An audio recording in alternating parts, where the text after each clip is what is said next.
Hello everyone. A very warm welcome to each one of you present here, whether in this hall or those who are joining us online today for today's live session, Toolkit for Newcomers. Moving to a new country often brings many questions, and we often seek their answers through multiple channels. Recognizing this, to make this journey a little easier, Embassy of India, in collaboration with India-Czechia Friendship Forum, is pleased to present this special live session, Toolkit for Newcomers moving to the Czech Republic. So, to begin with, let me introduce you to ICFF. India-Czechia Friendship Forum is an umbrella platform uniting 15 Indian community and cultural association in Czechia to address the welfare of Indian diaspora and strengthen the ties between India and Czech Republic. ICFF is proudly supported by the Indian ambassador as patron. And today, we are excited to present this live session designed to help those arriving in Czech Republic. In this series, experts will share insights on key topics like onboarding, health services in Czech Republic, and job opportunities for spouses, and we will end the session with a question-answer session. Whether you are a newcomer or you have been here for a while, welcome to this beautiful country, and we are thrilled to have you as a part of this vibrant community. With the help of incredible volunteers, we have compiled this toolkit offering practical tips on settling in, from onboarding to healthcare to job opportunities. And it's our humble effort to make your transition from your home country to this new land smooth. We are so grateful to our ambassador, His Excellency Shri Raveesh Kumar for this initiative. It's with his constant support that we are able to bring you this toolkit to you. And now, it's my honor to invite Sir to deliver the welcome note. Good evening. Thank you all for joining in today. Thank you, Ramaa, for setting the context for today's event. And as you mentioned, this is the first toolkit event under ICFF, India-Czechia Friendship Forum. You did mention how ICFF evolved, how it was set up last year. I think when I arrived here last June, I realized that there were several associations who were functioning individually. I think it was important to acknowledge the growing numbers of Indian community. And I think the overall objective, as you mentioned, was to bring all of the community together on a common platform to promote Brand India, to brainstorm on issues related to the Indian community. And I think more importantly, when we sit in a room, I think how can we leverage the combined wisdom, experience and influence of the community, and how can we play and how can we pitch this community to play an important role in bringing India and Czech Republic together. This evening's event is part of ICCF active engagement with the Indian community. And how do we bring important practical topics in the public domain? You mentioned we are discussing two topics today: health services in Czechia plus employment opportunities for spouses. This needs to be addressed because we have growing number of Indians who are moving in every year. And when you have a growing number of people, I think there are newer challenges as well which needs to be addressed. People in this room perhaps, and also those who are online, you know that there are broadly three categories of people who are coming from India to Czech Republic. The first is highly qualified people who are in the top bracket in senior manager positions, in highly skilled immigrants, information technology, academicians, and then the second category is the semi-skilled people, chefs, blue-collar people who are in great demand in Czech Republic, and finally the students and researchers, and of course, they are accompanied by their families as well. And many of the big Indian and Czech companies, they already have their own onboarding system. Some companies, they have a very strong buddy system that when you join, you are attached to someone who guides you through the process. And I have also heard that there are community associations who extend a lot of support to the newcomers who join, and I know that that has been extremely useful. All these efforts are deeply appreciated, but I still feel that there are gaps. Individuals are left out of the process, and so are the families. In some cases, information which is provided is too general. I have noticed that the cities, they have a fairly comprehensive information on their website, but it is not India specific, it is not in English language. And I think we take really pride in having second and third opinion. We need precise information on most cases.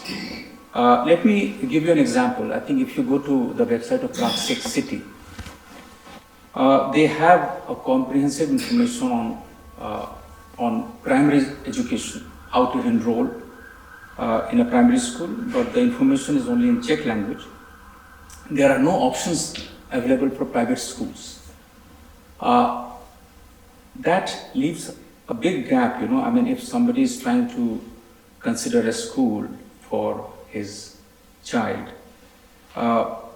We would also like to know, for example, to select a school where there are options of learning Indian language. What are the hobby classes being offered? The distance from my home, from my residence to the school. So there are a lot of factors which comes into play when we are selecting a school. Similarly, if you go to any of these cities' websites, some of them, they do have information on medical options, how to go, the direction in which you should take, but I don't think they are really tailored for newcomers. I think it is very general, you can pick and choose, but I think it might leave you confused, you will not get the right direction that which options should you exercise. And especially in a situation when we are looking for the best option for school, for housing, for medical, we do need additional information. We are looking for additional facts, which is specific to us. This is where I think the toolkit will come in handy, and the experience of all the panelists, what you will share will be invaluable. I believe that the stay of a community in any country becomes easy if you are armed with relevant information, not only when you come here, perhaps even better before you think about arriving in this country. It is also a matter of pleasure for us that this is not an embassies event. This is a community event. The whole of community approach. I think it is very important that everybody feels that they have a stake in what we are bringing on the table. I thank all the panelists for sharing your time, and you will be sharing your experiences in a short time. This is the first time we are trying this, this entire model. And I know that a lot of effort has gone into this, in preparing for this session. ICFF core committee members, the office bearers. Ramaa is here on the other side. I can see Saurabh sitting here. It is not easy when you have a full-time job to volunteer for this. But thank you very much to ICFF office bearer team for you taking your time out, for your hard work in organizing this. Hemant Sinha, who's our second secretary, he has been coordinating this event for the last almost 1.5 months. And I think you should be proud of what we are able to put together today. Our effort will be to bring at least one toolkit. Better two, but at least one toolkit every year. We have started with these two topics. but depending on the inputs which we get from all of you, both online and in this room, I think we can take in other topics as well. Once again, a very warm welcome to all of you, and I hope you have a very productive and useful session. Thank you very much. Thank you, sir, for your words of wisdom and words of encouragement.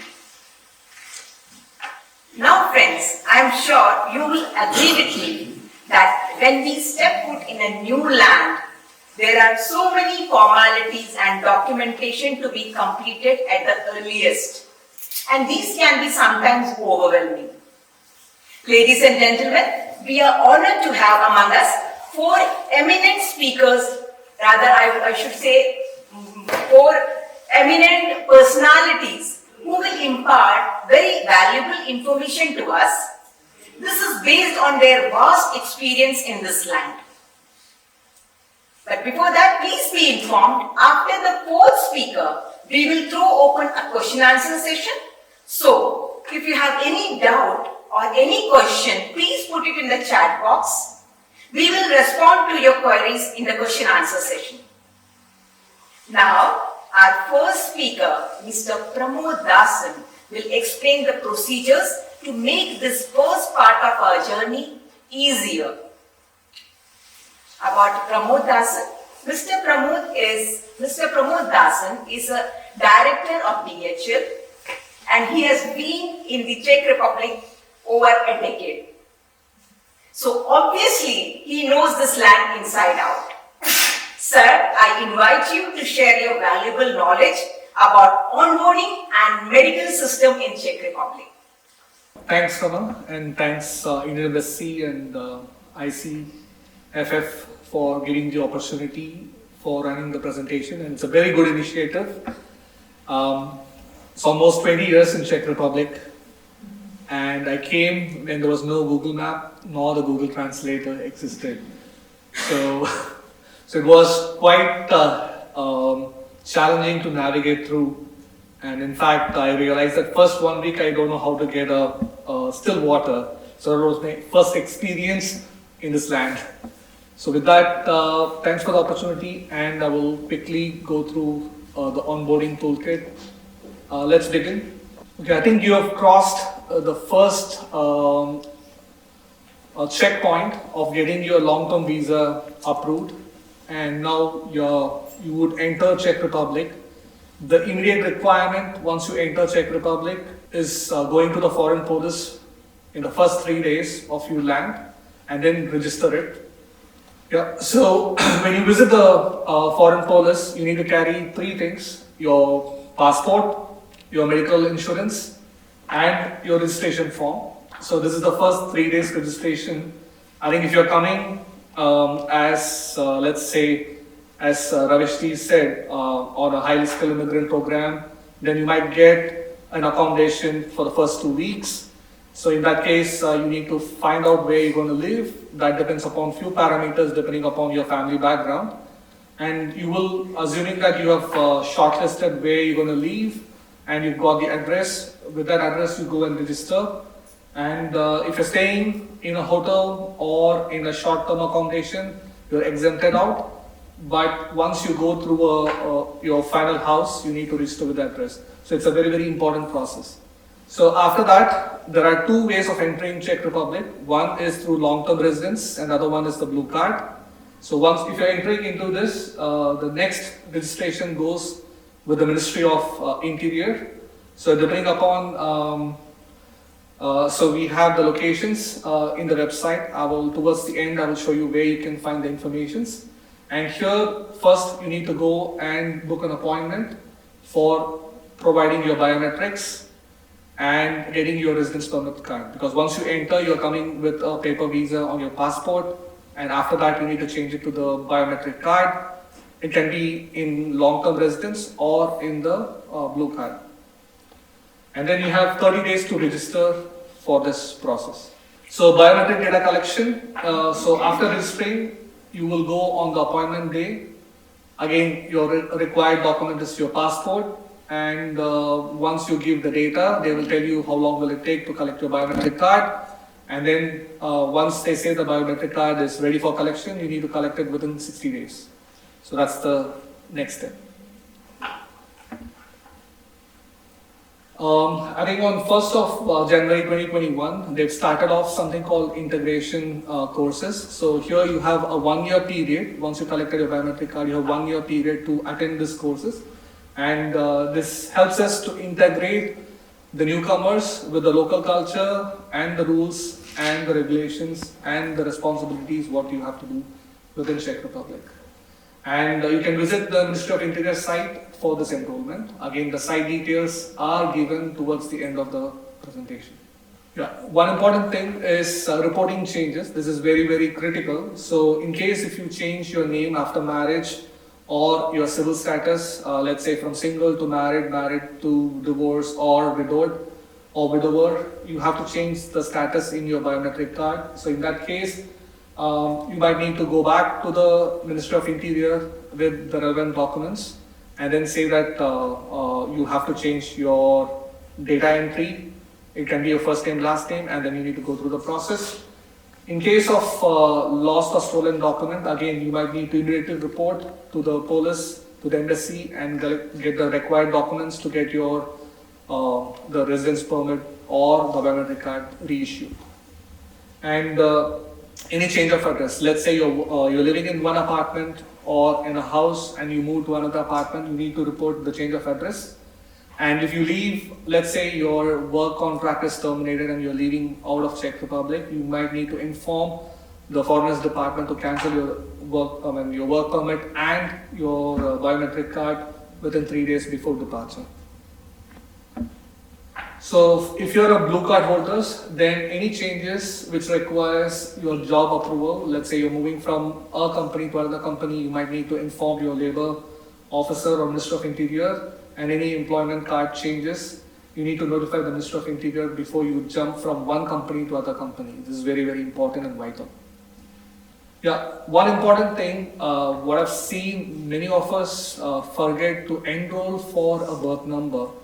A birth number in Czech is called rodní číslo. It's equivalent to a PAN number. And at the time of biometric card enrollment, you should ask for rodní číslo as part of enrollment because this is a number which is in a format of YY, MM, DD / a 4-digit number. This is a very, very important number which is required for opening a bank account, your tax registration, your health insurance, social insurance. So whenever you go to any office, if you give this number, they could get all the data available for you, and it's easier for you to navigate within Czech Republic or any offices across. So it's a very, very important. So this number will be printed on back of your biometric card, and it is required at the time of registration in biometric. It's very, very crucial and vital. I see most of the people don't do it, and during the time of taxation, they are unable to find, hey, where is my birth number, how to get this done, and then they go back and it takes time. So here's the final checklist. So as soon as you enter Czech Republic, you need to visit Foreign Police, Ministry of Interior, schedule your biometric card appointment, collect it, and enroll for adaptation integration courses. Report any changes during your tenure in Czech Republic, and understand the employment obligations. In case of any changes, you are required to change and inform the authorities. So these are the useful sites. So the Ministry of Interior is the first website, and this is a unified portal, frg.gov.cz, and these are all the information for emergency numbers for you in case of any issues that you face as part of your onboarding. With that, we conclude the onboarding part. The next topic, what I would like to talk about is the health part. I will cover the initial insurance part and hand it over to my panelist Limy for the next part as well. So in the health system, so we will cover overview of how the healthcare works in Czech Republic, how to access the medical care, and what are the different insurance available for the legal residents, and how to navigate around this topic. It's very, very crucial topic as part of the health system, how to access and how to go through the process. Next slide, please. So firstly, in terms of healthcare, so if you're employed, the health is given to you from the employer. And if you have your dependent, I'm calling in terms of your spouse or partner. So for the minor less than 18 years old, the employer will cover your health insurance. While for your spouse, depending upon your company, it might be covered from, you need to purchase a health insurance, and that can be given from a list of providers. So that's very, very important. The important thing is there are 4 parameters where you need to look at it. One is the coverage requirements, the network of medical providers, policy duration, and any pre-existing condition. So as you travel out from India to Czech Republic, my personal advice is to document your medical report from your existing doctor and bring it in English translated version, and here you can translate it into a Czech, and this has to be given when you register for your GP, that my fellow panelists will cover. But this is very, very important in getting your medical insurance. If you have a pre-existing ailment and you have to declare it to the insurance so that they will tell you whether the insurance premium will go up or down, it's better to disclose right in the beginning than in the middle, when everybody gets a surprise and you might say that, oh, this particular ailment is not covered, it's unknown, and then the whole thing starts. So it's very, very critical to have this medical report at the time of buying the insurance. It's very, very crucial and critical. Thank you, Mr. Pramod, for the valuable information. Now I invite our second speaker, Ms. Limy Joseph, to share some more guidance on medical system in Czech Republic. Ms. Limy Joseph is a registered nurse from India who live and work in Czech Republic since last 10 years. I invite Ms. Limy Joseph. Thank you, Ramaji. I take this opportunity to thank Indian Embassy, and I'm really happy to introduce the healthcare system, the Czech healthcare system to you all. The Czech healthcare system provides a high quality medical service and includes both the public and private healthcare facilities. It focusing on delivering accessible and quality healthcare to all citizens. The insurance and financing in the Czech Republic healthcare is funded through mandatory health insurance, as you all know.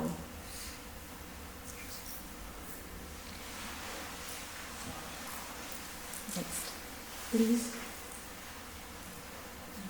We start from, I think this would have covered, this already covered by Pramod. So let's go, yes. No, the first one. GP, yeah.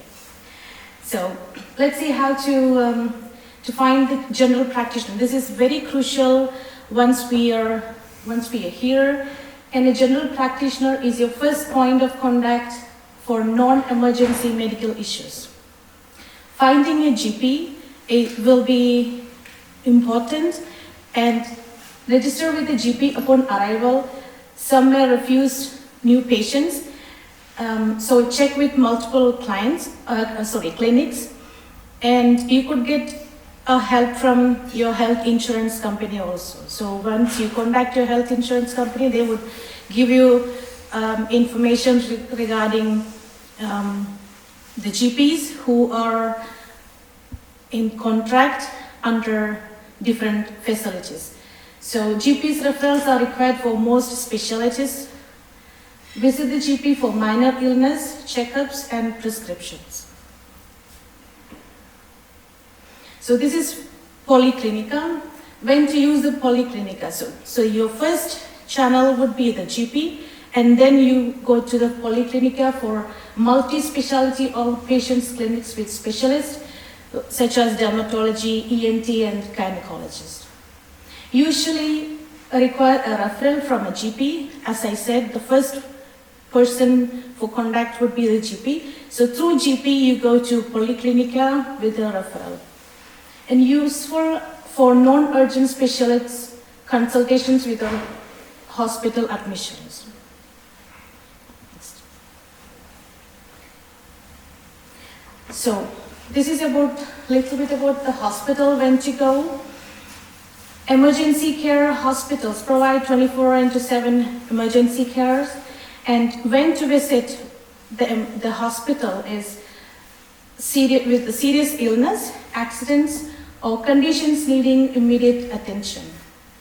Again, here comes the GP.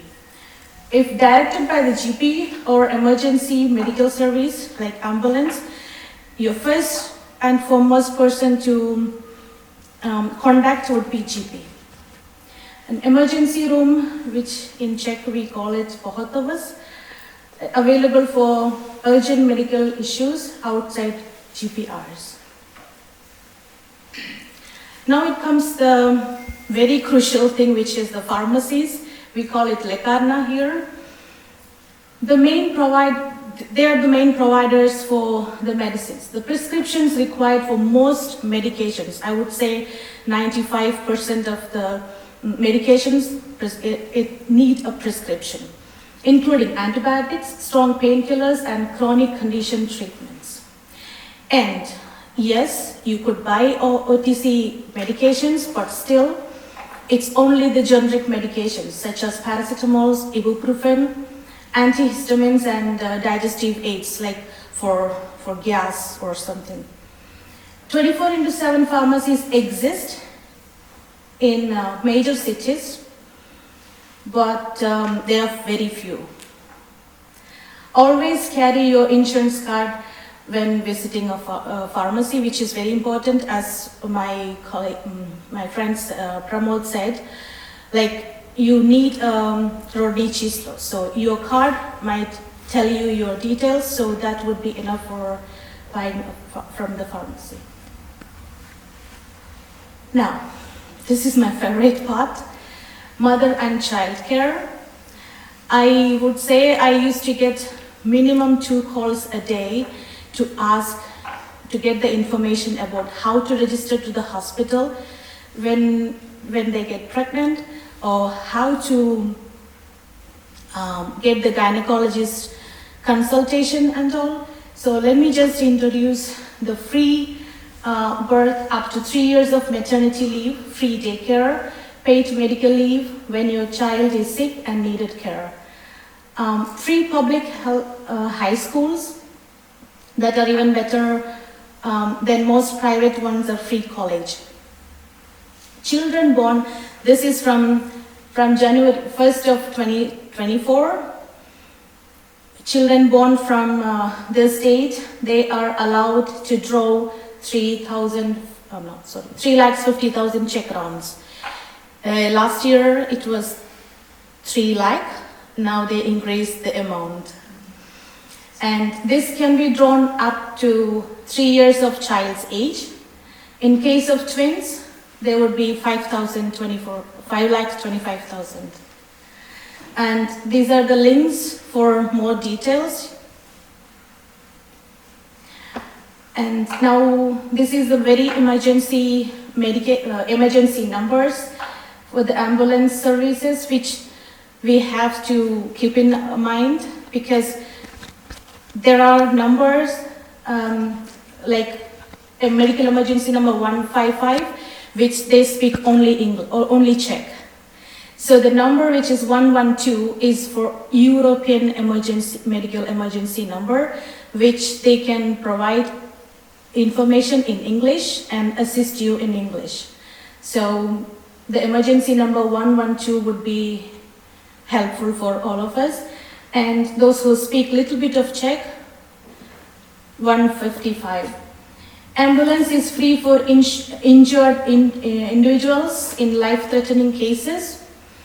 Always carry your insurance card, which will give you the details of the person. So the final tips for the newcomers is register with the GP as soon as possible you arrive, because you may not know when you get into some kind of illness or some kind of accidents. The first person to contact would be your GP. So if you have to go through your GP. Understand your health insurance coverage, which would be either it is comprehensive or complex. So you should understand what is your insurance coverage. Know where your nearest polyclinic and hospital are. Keep emergency numbers saved in your phone. Learn basic Czech medical phrases or use a translation app which each one of us is using now. Thank you. Thank you so much, Limy. I hope everyone will find this session very insightful as you navigate your journey to the Czech Republic. Friends, we have got required detail regarding onboarding and healthcare system in Czech Republic. Another major question which comes in our mind is, what about job opportunities for my spouse? And I'm very pleased to invite our next speaker, Ms. Michaela Škubová, who will brief us about job opportunities in Czech Republic. Ms. Michaela served in grafting technology for 7 years and currently she is the HR manager at Lava Czech. Ms. Michaela, I invite you to share your expertise in Czech labor market. Thank you very much for welcoming me on this platform. I'm really happy to be here and I'm here to speak and introduce some specifics of the Czech labor market when in terms of newcomers and also the specifics you might not find on any website.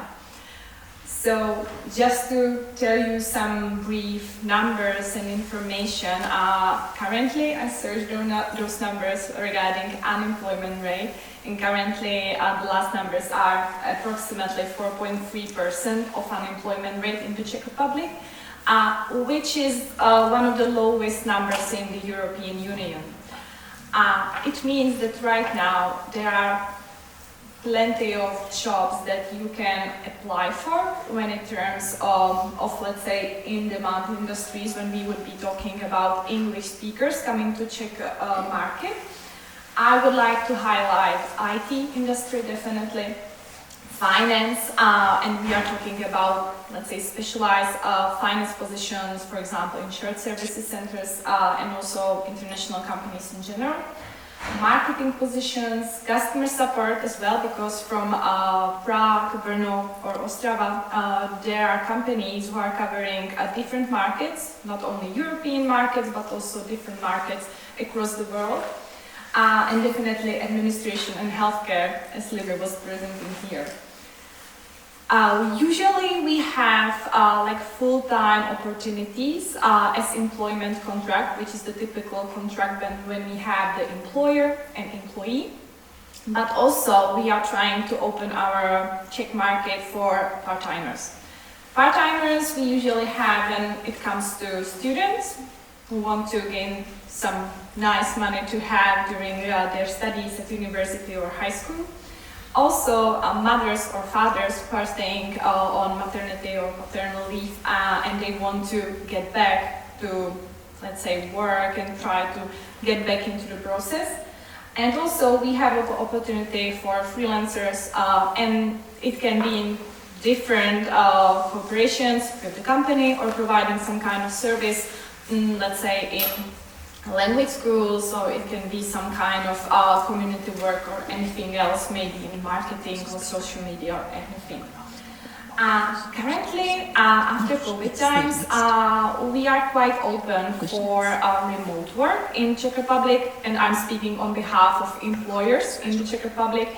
And sometimes you can see that during COVID times, companies were more open for remote work, and currently they are trying to get people back to the offices. But somehow we are staying, let's say, on the hybrid model, because that's the absolute best, because you can stay at home when you need, but you can come to the office to socialize. But this is something what we are trying to reach. I want to mention that part-time is still something rather rare in our Czech market. We are trying to, let's say, speak about it on different platforms. There is also Mamdu platform, and they are trying to really educate people, employers, companies that mothers on maternity leave or parents in general, they are trying to, let's say, give something back to their employers and to those companies, and they really have something to give back and to provide some kind of service, expertise, anything. So really, I would say that if you need part-time for any different reasons, just tell it to the company you are applying for, and I really hope that in the future we will have a situation when part-times will be more frequent, I would say. Can we go to the next slide, please? Some words about workplace, let's say culture and differences, because I understand when it comes to workplace in general, it will be completely different than what you know from India or any other place in the world. I would say that Czechs are more direct in communication, and sometimes it may come out as rude, maybe, I would say it like that, but we are not rude, and I'm speaking in general, but you know, when you are crossing the street with somebody, they are not smiling, they are not looking at you, and yeah, those are Czechs. But at workplace, I think that everybody is trying to be nice, but they can, let's say, show it on a first sight. But this is something what we need to overcome, let's say when we are meeting in the office for the first time. And I think that Czech companies, mostly in big cities such as Prague, Brno, Ostrava, Olomouc maybe as well, or Pilsen, those companies are used to work with expats, meeting with expats, working in those companies. And those people are open-minded about working with different cultures and different nationalities. Czech companies or Czech people here, they have a high expectance of independence when it comes to job. So the onboarding with buddy system or different kind of system when it comes to onboarding, it's becoming more often. But still, after some weeks or months, they are trying to, let's say, put you in the water to swim, and they are expecting that you will be working 100%, let's say, from the second month or third month. I think that that's the issue on all the markets, but in Czech, the expectation is really high. And we need to work on that together. So if you come to the job or come to the employer, don't be afraid to say that you don't know what to do. Ask the questions, ask for help maybe, ask for somebody who can help you. You can ask some colleague that you are becoming friends with. It will really help, and I think that it will, let's say, cross the barrier, and you will be able to make from colleague to friend maybe. The work culture. I think that it's changing during the last 5 years, but still we don't have much flexibility when it comes to working hours. Most employers and companies are still expecting to be working, let's say, in business hours, which in Czech Republic sometimes it starts at 8 already, sometimes at 9. In Prague, I would say that it's usually 9 because everybody is coming to the office around 9 o'clock in the morning, and it ends at 5, sometimes 6. On Friday, usually people are trying to end as soon as possible, so let's say that it can start from at 4. But you see only rarely that people working on full-time have complete flexibility in their job. Sometimes it's manageable when you are on a managerial position or really like a high senior position in a company, so you can manage your time more freely. But on the other hand, when you are working, for example, on customer service or HR administration position, you have to be there from 9 to 5. We can go. And here are some information regarding, let's say, salaries and benefits, just in general. I posted the link for, let's say, the salary survey. It's from Hayes, which is international recruitment agency. I would say that their survey is one of those that you can find really like general numbers just to see the benchmark on the market, and definitely you can also see in some of the job advertisement what is the provided salary, but that sometimes companies are not putting the salaries directly in the job advertisements, but when you are searching for a job and you are putting that you want to get at least, I don't know, 50,000 per month, you can see which job ads are qualifying for that. Regarding benefits, and benefits are provided mostly for full-time employees, sometimes part-time employees as well, or at least some of them. Definitely meal vouchers or some amount of money that you would be receiving for, let's say, refreshments or food. This is definitely something what Czech market is currently used to after all those years and decades of this benefit. So this is something what you will definitely see in your offers. Multi-sport card is something that you can use when you need to attend any sport facility, gym, some swimming pool, anything basically. It can be sauna as well.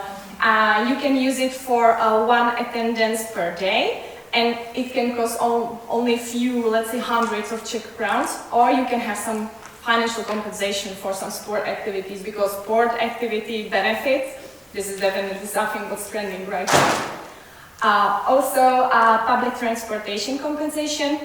This is definitely what is provided from most of the international companies. Public transportation in Prague, just to mention, is really good. I have to say that it's one of the best. So you can definitely travel with public transportation from one part of the city to another in 40 minutes, for example. Home office or possibility of working from home is definitely something what is still being mentioned in benefits part. It's not something what's part of the job or of the offer, it will be still benefit. And I think that's something what will not be changed approximately in 5 years. They will see, like, employers will still be offering something like that as benefit, and also sick days. When you are a full-time employee, you have like this long-term paid leave for those kinds when you go to the GP and he will say that you are sick and you can't attend a job for 1 week or 2 weeks, so you are covered from your health insurance. But still, companies are offering, for example, 5 sick days per year or per quarter. It doesn't really matter, and you can use it for the day when you are having a migraine or something like that. Also, you can use it when your kid is sick and you want to use only 1 sick day in a week or in a month. Yeah, and team building and company activities, I think that it's pretty common because every employer, every company has some kind of event, but you will definitely see it in the job ad, and I think that those events can really differ. It can be small pub quizzes, for example. It can be really huge events when you are going to see the sea in Greece, for example. It really it differs from the size of company, from the business the company is in, but you will definitely see it. And I think that's also a nice part of the job, because you will meet the people that you are not working on a frequent basis, and you can make some friends as well. So, thank you very much. Thank you, Ms. Michaela. That was a wonderful information. All our online viewers, please note that after the fourth speaker, we will have a question answer session. If you have any question, please put it in the chat box. We will try to respond each of your questions after the fourth speaker in the question answer session. Moving forward, further adding to what Michaela shared, I am pleased to invite Ms. Aishwarya Verma, who will share some more insights based on her personal experience as an expat. Ms. Aishwarya Verma is an HR professional currently working with AB Inba as Talent Attraction Specialist. Thank you. Thank you, Ramaa. Thank you so much, Embassy of India and ICFF, for providing this opportunity It's an honor to be speaking alongside this great panel of experts. Thank you, Michaela, for starting the topic on a very good note. My presentation is, I'll try to be more relatable in the context of people who are there in the room right now and on the live event as well. Would like to talk about my journey firstly, and then of course we'll talk more about the top skills in demand in the Czech Republic, and of course some tips and advice from my personal experience.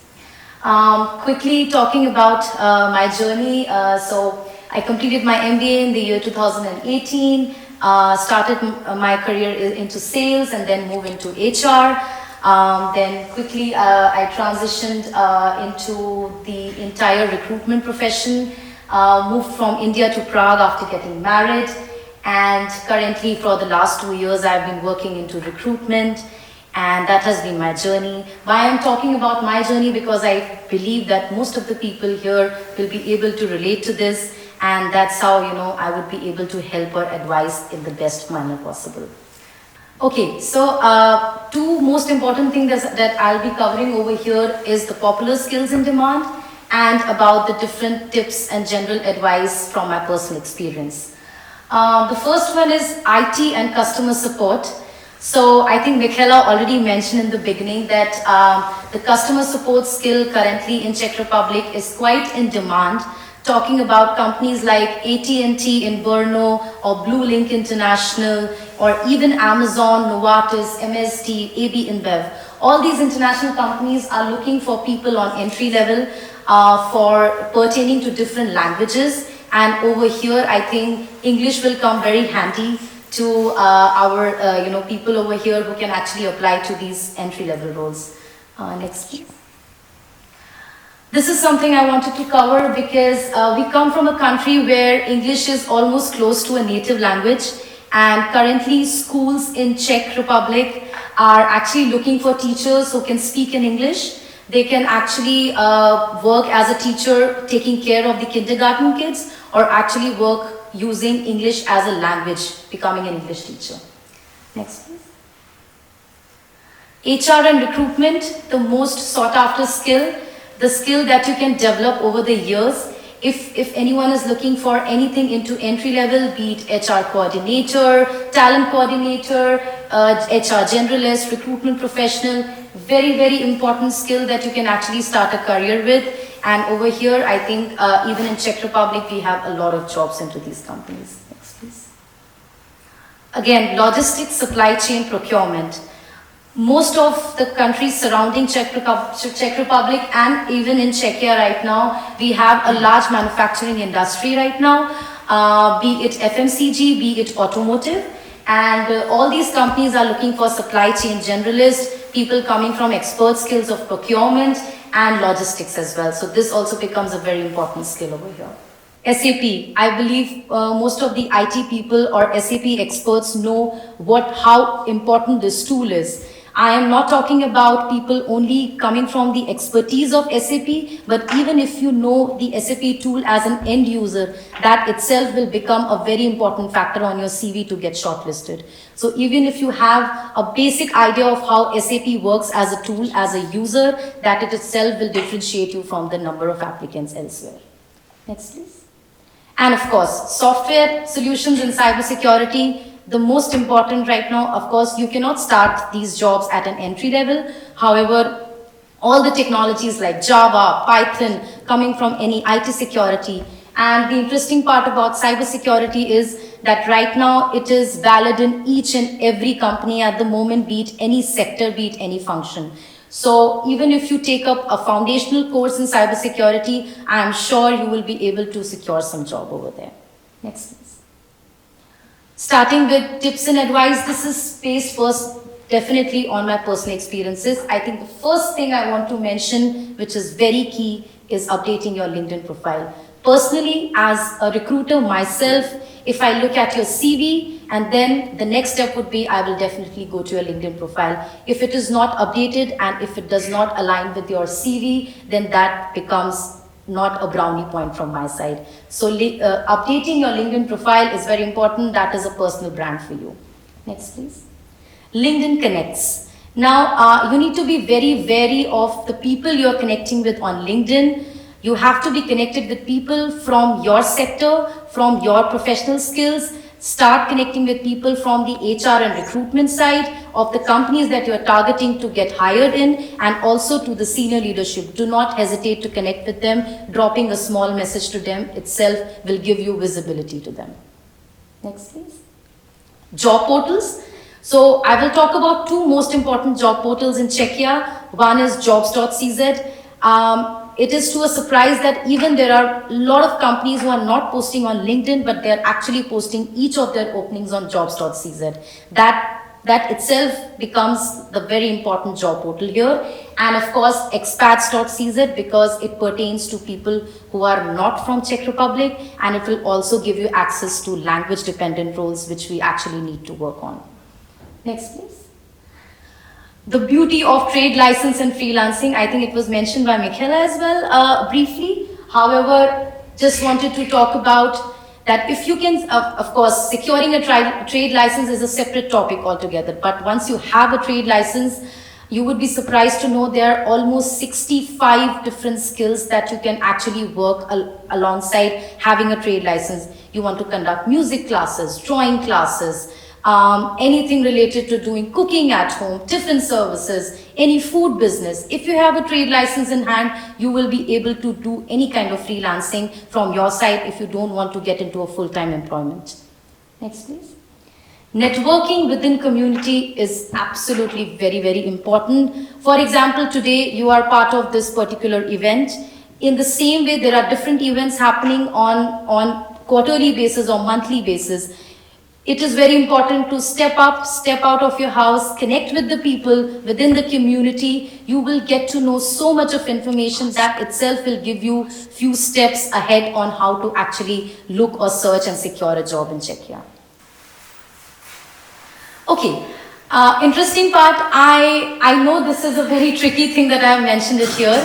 Learning Czech language is very complicated. Michaela is here to advocate that fact. She was already telling me about it. However, why I am mentioning this and emphasizing this fact, even if you start learning at an A1.1 level, and if it is mentioned on your CV that you are actually learning Czech language, that will give you an edge over other applicants. Why? It will tell you that you have a soft skill of getting to know a language, you are able to stimulate your brain in learning a new language, and the company knows that the person can grow and understand some basics of Czech. So that will definitely differentiate your profile from other applicants, and that's the importance of actually starting to learn the language from today. HR local events. I don't know how aware every one of you are.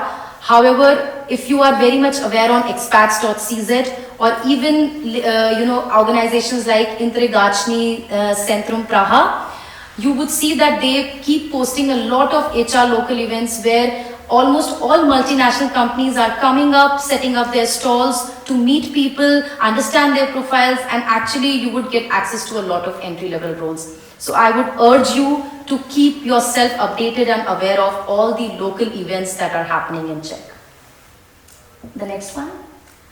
Prepare your CV. So I am not going to coach you how to prepare your CV. However, just one most important bullet point. As a recruiter myself, please mention in bold letters that you have access to the Czech labor market. If you are missing that out on your CV, your profile will get rejected immediately. As a recruiter, I know this because, coming from India, if I see your profile, you have been only working in India, every experience is from India, but you're not mentioning that you have access to Czech labor market, I will automatically feel that are not eligible to work here. So please mention that in bullet points on the top of your CV. Very, very important for yourself to get shortlisted. And the last part from my side, I think these are very important links. Expats.cz, jobs.cz, I already mentioned. IC Praha, India-Czechia Centrum Praha, which I mentioned. This particular link actually leads you to the HR events that they are, probably continuously organizing. And I want to talk about one more organization called immigrate.cz. This comes from a friend of mine, Christina. She is really good at blogging about different issues related to employment, like employee card, how to get free access to Czech labor market, how to secure a blue card if your salary has increased, and things related to that. So immigrate.cz also becomes very handy in terms of understanding those different points. And yes, I think that was pretty much from my side. Hope it was quite informative, and thank you so much. We can now proceed towards the Q&A round. Thank you, Ms. Aishwarya. Wow, so much precious information. I wish this was available 10 years ago when I came to Prague. Thank you all our speakers. So now, let's begin with the question and answer session. Before that, we hope you find this session very insightful and helpful as you navigate your journey in Czech Republic. You are free to reach out all our speakers later, and Toolkit will be published in the Embassy and ICFF page. Now, we are open for the question answer session. So please quickly take a few questions from today's session, and you can put it in the chat box. We will definitely respond to all your questions. So the first question someone has asked is, there's no name. What is the process for bringing in family members, those who are in dependent visa of their spouse? Question by Sanjukta.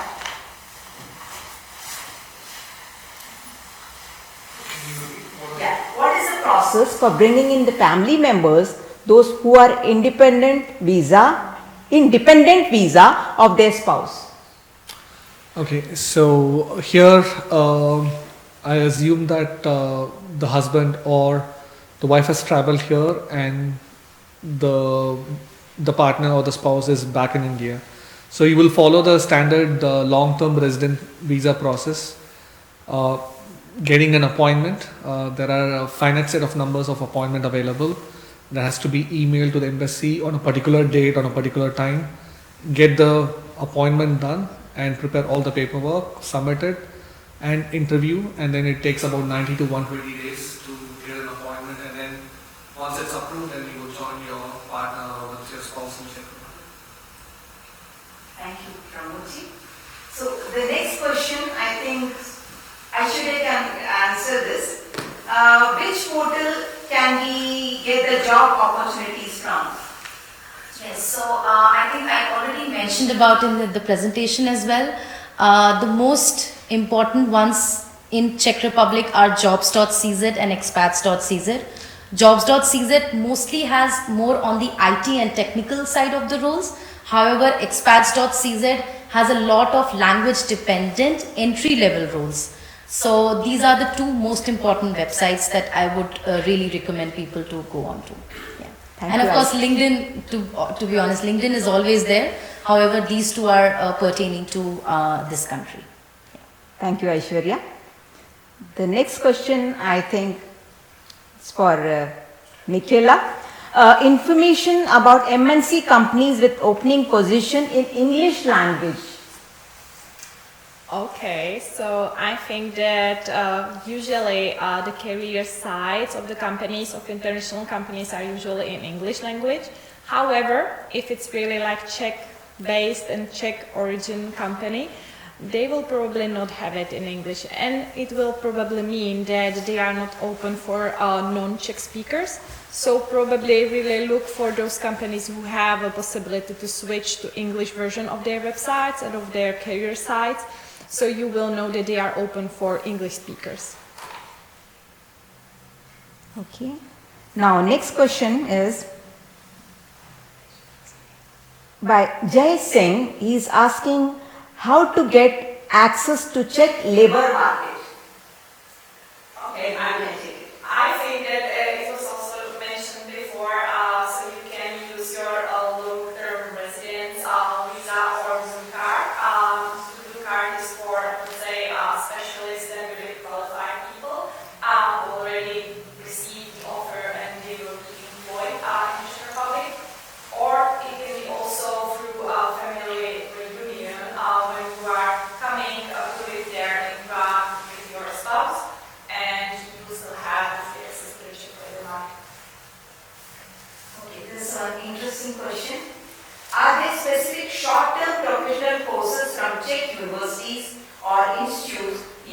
which can help in getting a job.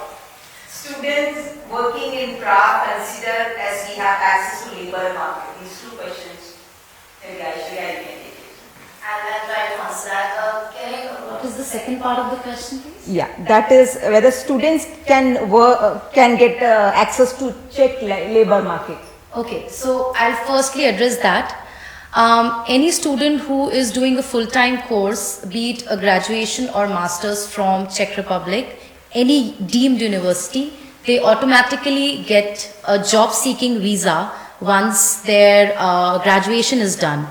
And on the basis of job-seeking visa, that visa is there with them for the next 6 months after their graduation. So they have a timeline of 6 months to look for a job. If they are able to secure a job in those 6 months, then that student visa automatically converts into an employee card after submitting some required documents at the Ministry of Interior. So that is one, and I think the first part of the question. Whether students can get access to labor market. Yeah, I already answered. Okay. I think there was That another. is what that Okay, is. okay, thank you. Aishwarya. So I think this is for Pramod ji again.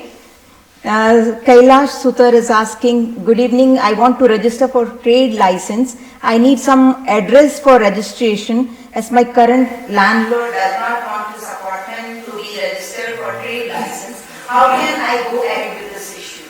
Yeah, there are companies which provide virtual address. So you can get the virtual address, companies like Complex is there. I think it's cost you about 6,000 kronas per year to register a virtual address. And you go to the nearest city hall where you can get your trade license registered for 1,000 kronas. But being from India, you need to take a post-clearance certificate and your passport and your biometric card to get the trade license. Thank you, Pramod ji. Okay, this one interesting Question, maybe people from HR can take this. I think more questions are from job opportunities or HR related. So this discussion is if someone worked here for 4 to 5 years, then return to their home country, how would they receive their contribution from the pension fund? I don't know whether this is from this. Yes. Yeah, so there are two ways where you can enter into the Czech labor code. So assuming you're an Indian-based company, you are deputed here, then you have to visit your, first of all you need to check your contract, whether how your remuneration is done. So one, if they're going to give you a cost to cover in Czech Republic and your payroll is run in India for a certain duration of time up to 3 years, I think, then there's a different taxation rule where the social security is paid to your PF account. So this is option one.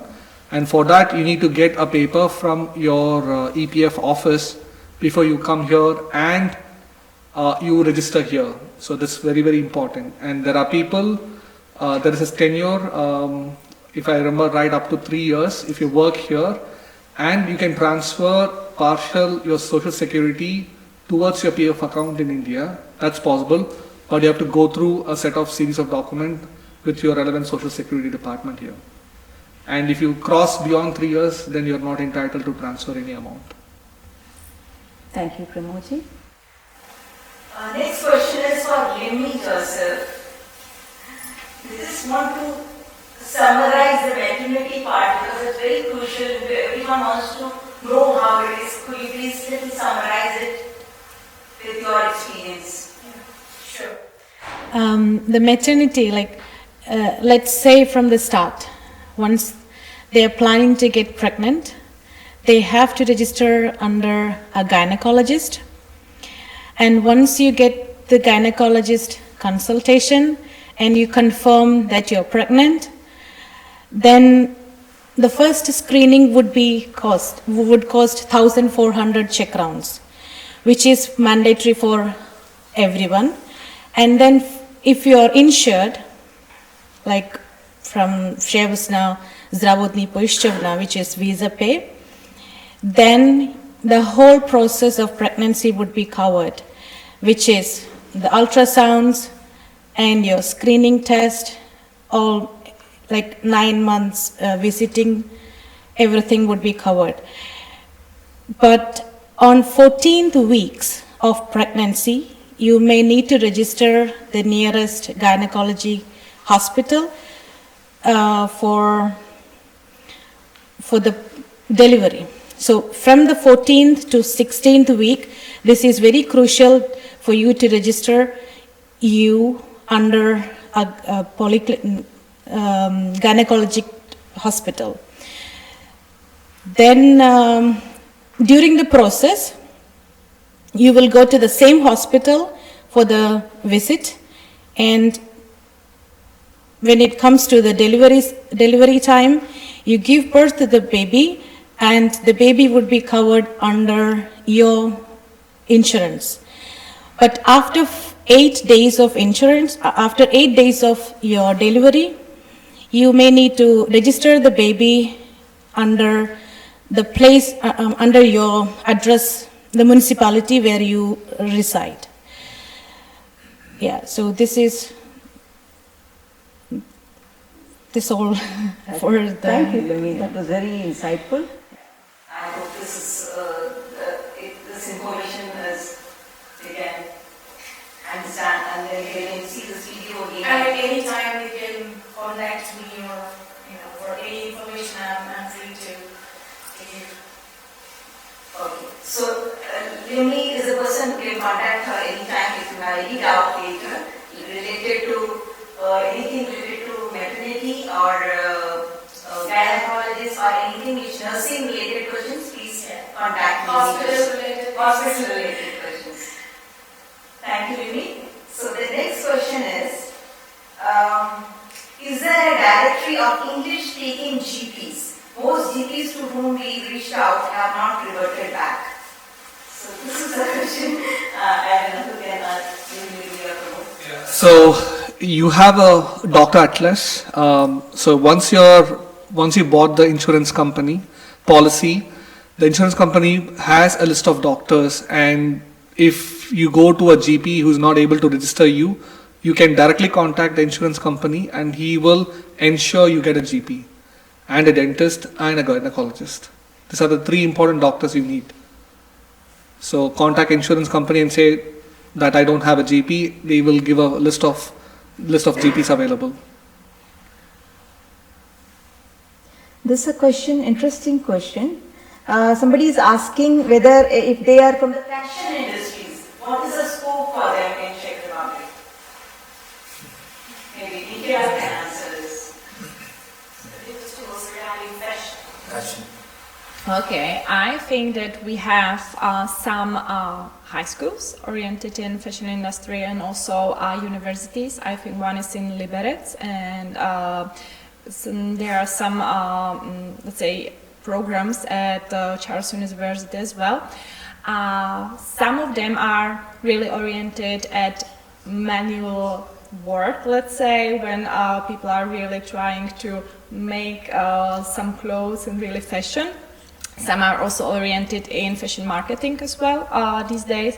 But I would say that the Liberec one is really famous right now. And I think that, let's say, fashion industry in Czech Republic is still, let's say, increasing or emerging these days because we have some famous studios, some famous programs that you can attend, but probably it will be trending in next 5-10 years in the future as well. Thank you, Michaela. The next question is, can you cover the rules of dependent visa for parents for blue card holder working and residing in Czech Republic? Yeah, so this is one of a very critical topic for dependent parents. First and the foremost thing is you have to be the only child if you want to process your visa, because if you have siblings, the probability of getting a visa for your parents, it's kind of difficult. That's number one. Number two, if your parent is above 65 years old and if both your dad and your mama are still there, and if one of them are able to take care of each other, the probability of getting a visa is also kind of restricted. If you have only one parent who is surviving and is above 65, then you have a higher probability of getting a dependent visa processed. However, the insurance plays a very, very major role, because for a dependent parent who is above 65, I think that the minimum insurance that I've seen is about 100,000 euros a year. So that's something that you need to consider. So it's not that easy, and that's going to be the toughest benchmark. So you need to consider both your financials and how you're going to bring him, and the weather conditions here. If you have an existing ailment, then you need to get that documented, and you need to ensure that it's all given to the insurance and whether they can cover it and take it over. So that's very, very critical. Thank you, Pramod. Is there, from this hall, is there anyone who wants to ask any question to us eminent speakers?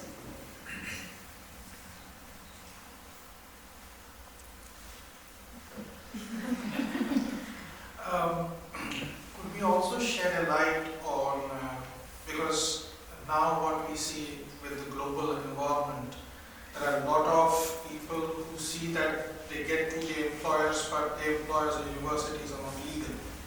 And then we have these potential issues.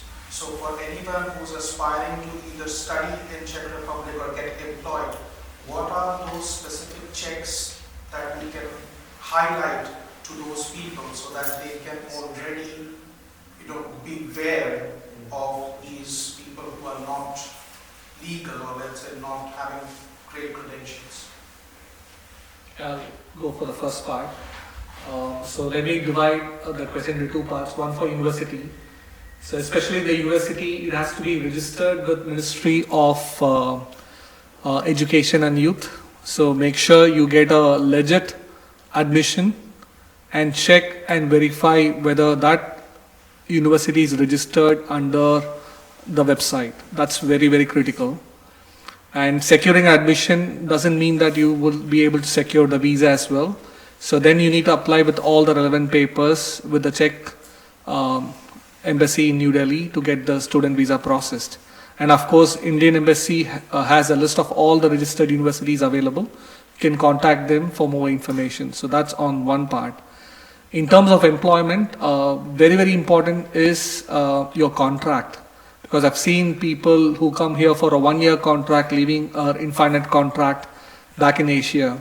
So, and the first 3 months is very critical, and a very important topic I think Michaela covered is the culture. So I've seen a couple of cases where the person left a full-time employment, unlimited contract, reached Europe or reached Prague for a fixed 1-year contract and was unable to cope up with the culture, and he lost his job within 3 months, and he has to immediately return back to the country. So this is one part you need to check as well.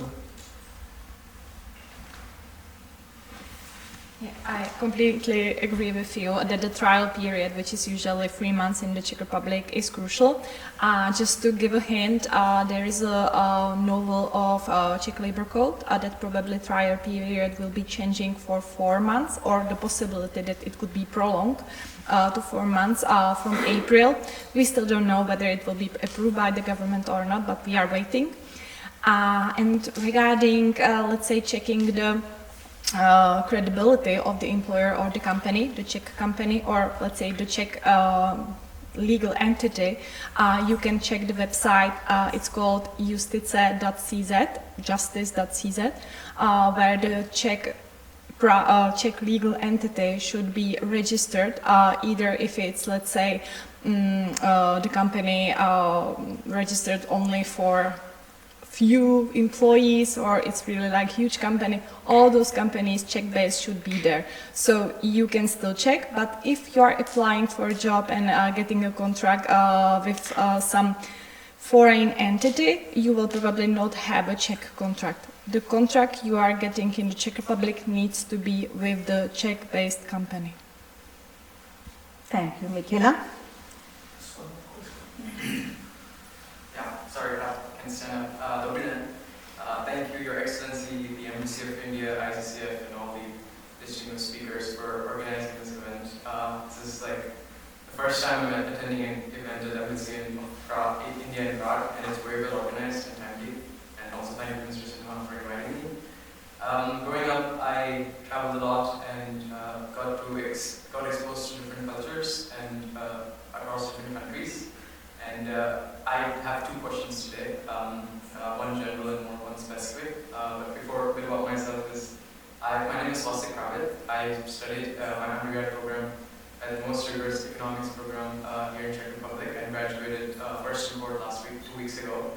And during my studies, I got the opportunity to work at Yale University in TAF, European Horizons, as managing editor, and run a student NGO in Hamburg. And also I got exposed to working with some union organizations and also the banking sector. And I wanted to know, like most of the Indian students that I've talked to here, what they struggle with is it takes some time for them to understand how the job market works and everything that you mentioned. And I wanted to know that in India, it's like more root learning based. You have placement cells. I just wanted to know, was there any effort to have that here in the Czech Republic? I believe that we have job fairs. You can reach out to LinkedIn. There's a lot of skills and opportunities that we gain and learn across the world. But it's in a way it's good to teach us to be independent. But I just wanted to know if there was any effort in terms of like these placement cells. Maybe that anyone can answer. So, as a student, I think Michaela would agree, because like Hayes is one of the student agencies, so you can work part-time. So one of the channel where you can get recruited is as a student, probably in your final year, you can get as a student internship where you can work 20 hours a week. And if you join a company, for example, company ABC, international, with your skill set, it might be a student job, it's a 20-hour job. But once you enter there, they have full-time positions open, and that's one channel where you can enter. Job markets, unlike India, there's no campus recruits which happens. But there are few universities which offers job fairs, like University of Economics or Prague University of Economics. They do offer. So depending upon the line of business, what you're going. So this is one of the channel. And specifically, if you're looking at, let's say, there are a lot of internship openings which happens on the job websites as well. So I would actively suggest you to go for it. And these are the 2 mediums which you can easily get into the job market.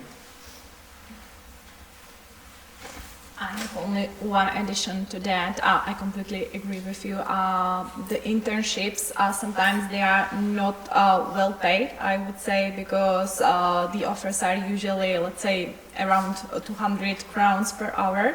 So it's not really about earning a lot of money. It's about the experience and starting the company, as you said, because I think that once you are in the company, you are getting to know each other, and you can have a possibility to know about the position which is not open yet, but somebody will be probably leaving, and you can apply for a job through your team leader or manager. So it's really the opportunity you want to have. Once you are in a job as an intern or at least a part-time worker, you have a possibility to move to a full-time very quickly.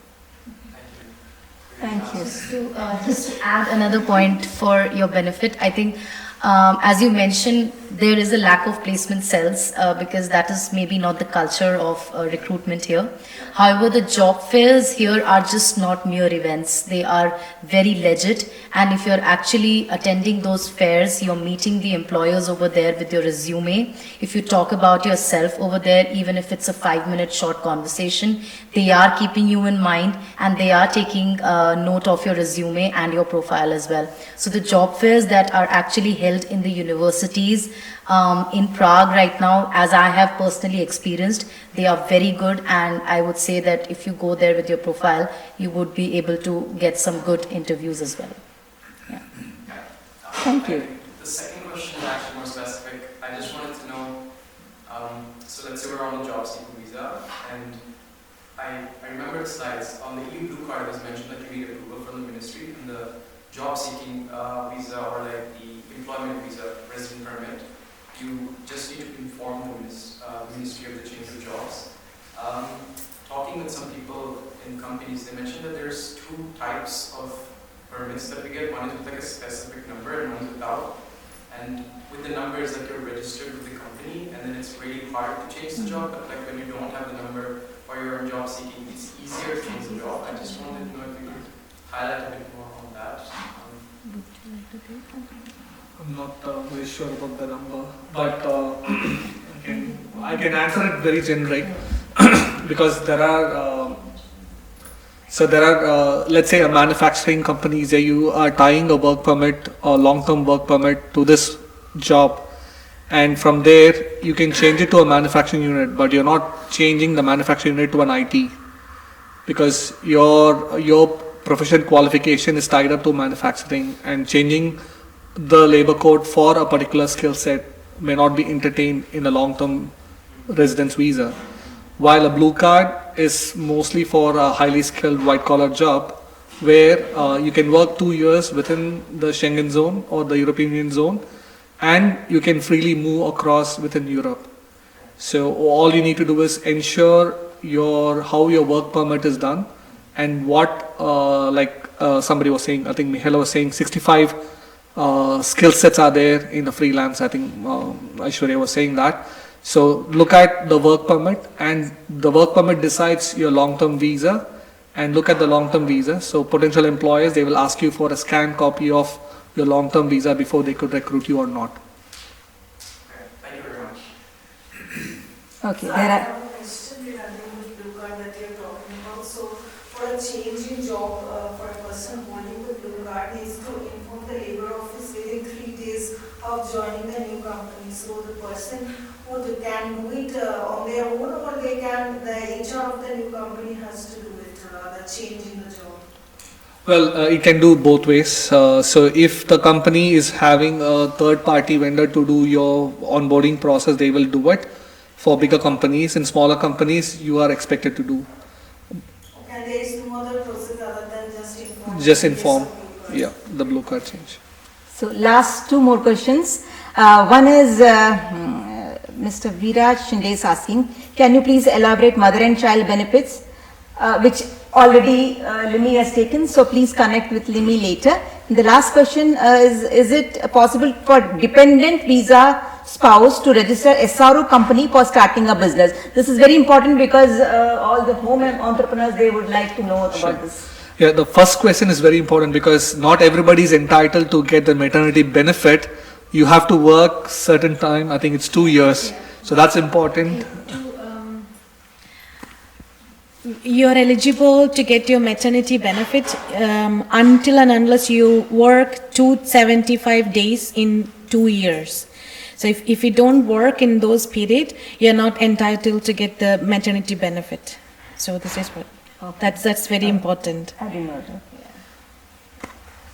For SRO, yes, you can register, or the dependents can register an SRO.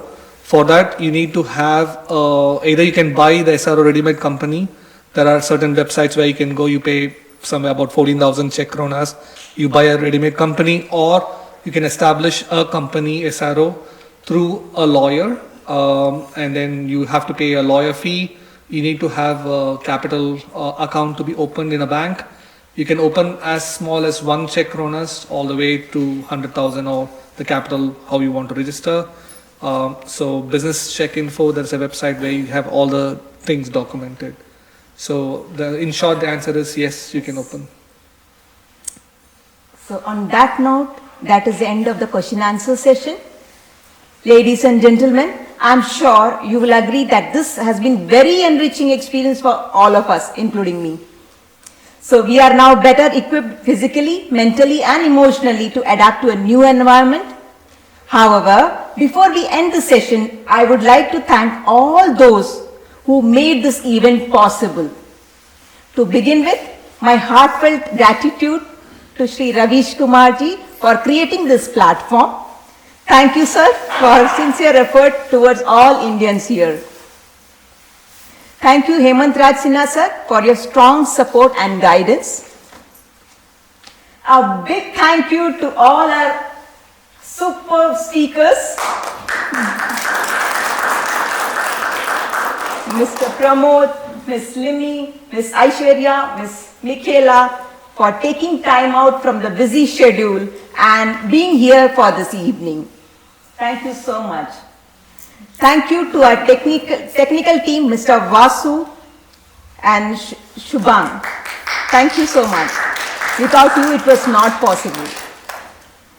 Thank you, ICFF team, Saurabh Pendharkar, and other volunteers, Sanjukta and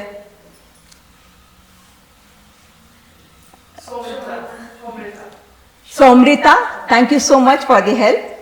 And last but not the least, definitely not the least, thank you, dear friends, for being such an enthusiastic participants here as well as online. Wish you all a very happy and successful journey in this land of Czech Republic, which we call our second home. On this note, it's me, Ramaa Subramaniam, signing off. Have a great evening ahead. Děkuji, hezký den, nashledanou. Thank you.